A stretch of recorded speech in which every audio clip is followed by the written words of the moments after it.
ഗജവീരന്മാർ അണിനിരന്ന് മേളപ്പെരുക്കം ആവേശം ചൊരിഞ്ഞതോടെ പെരുവല്ലൂർ ശ്രീ കോട്ടുകുറുമ്പ ഭഗവതി ക്ഷേത്രത്തിലെ കുംഭഭരണി മഹോത്സവം വർണ്ണാഭമായി. രാവിലെ ക്ഷേത്രത്തിൽ വിശേഷാൽ പൂജകൾ നടന്നു.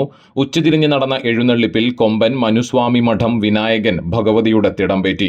തുടർന്ന് 15ഓളം ദേശക്കമ്മിറ്റികളിൽ നിന്നായി 18ഓളം ഗജവീരന്മാർ അടങ്ങിയ ദേശപൂരങ്ങൾ ക്ഷേത്രത്തിൽ എത്തിച്ചേർന്നതോടെ കൂട്ടിയെഴുന്നള്ളിപ്പ് നടത്തി. പാറേമക്കാവ് അഭിഷേകിന്റെ നേതൃത്വത്തിൽ 50-ൽ പരം കലാകാരന്മാരെ അണിനിരത്തിക്കൊണ്ടുള്ള ചെണ്ടമേളവും തുടർന്ന് വാദ്യമേളങ്ങളുടെ വരവും വർണ്ണാഭമായി.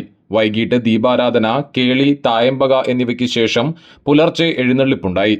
തുടർന്ന് താലം വരവും ദേശപൂരങ്ങളുടെ വരവും കൂട്ടിയെഴുന്നള്ളിപ്പും ഉണ്ടായി. ചെണ്ടമേളം അകമ്പടിയായി. കാലത്ത് പാരമ്പര്യ കലാരൂപങ്ങളുടെ വരവിന് ശേഷം നട അടച്ചതോടെ കുംഭഭരണി ആഘോഷത്തിന് സമാപനമായി. മേൽശാന്തി അരുൺകുമാർ എമ്പ്രാന്തിരി, ക്ഷേത്രം trustee Kallettukuzhiyil Kunjunni, T Suresh Kumar, CN Somanathan, Sabu Pillattil എന്നിവർ ആഘോഷങ്ങൾക്ക് നേതൃത്വം നൽകി.